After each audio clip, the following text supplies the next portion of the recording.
ঢাকা হতে রওনা হয়েছি। এটা হলো ঢাকা সদরঘাট। দেখুন কত সুন্দর সুন্দর লঞ্চগুলো সারিবদ্ধভাবে আছে। প্রতিটি লঞ্চ ভিন্ন ভিন্ন সময়ে সদরঘাট হতে বিভিন্ন জায়গায় যাবে। ছোট ছোট নৌকোগুলোতে কত সাহস নিয়ে যাত্রীগুলো ওঠে। এটা হলো লঞ্চের ভিতরের জায়গা। ইট ভাটার চিমনিগুলো দিয়ে ধোঁয়া বেরোচ্ছে। সেতু বা ব্রিজের জন্য নদীর গতি পরিবর্তন হয়। নদীকে কেন্দ্র করে এসব প্রতিষ্ঠান গড়ে উঠেছে।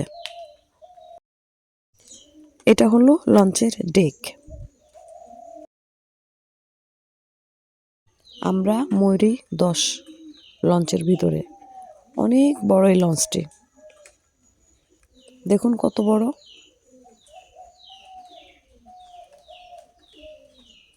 চারটা ফ্লোর নিয়ে এই লঞ্চটি। সেকেন্ড ফ্লোর থেকে এই থার্ড ফ্লোরে যাচ্ছি।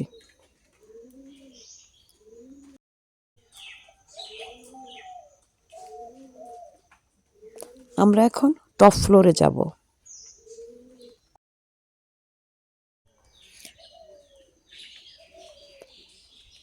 এটা হলো টপ ফ্লোর। এখানে একটা রেস্টুরেন্ট রয়েছে, যে যার মতো পছন্দনীয় খাবার খেয়ে নিচ্ছে।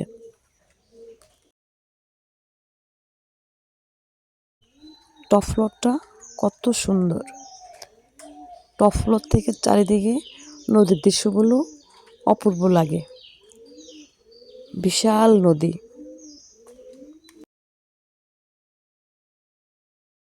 ওই তো চাঁদপুর লঞ্চ ঘাট দেখা যাচ্ছে।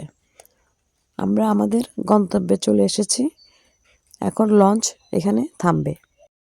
ছোট ছোট নৌকোগুলোতে মাছ বিক্রি হচ্ছে। এদের অনেক সাহস। লঞ্চটা কি সুন্দরভাবে ঘাটে চলে এলো। এখান থেকে লঞ্চগুলো বিভিন্ন সময় বিভিন্ন জায়গায় যাবে। চাঁদপুর লঞ্চ ঘাট দেখুন কি সুন্দর দেখাচ্ছে।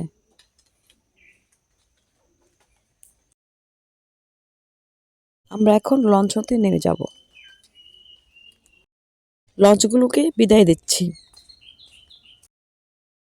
মনোমুগ্ধকর গ্রামের পরিবেশ দেখে চোখ প্রাণ জুড়িয়ে যায়।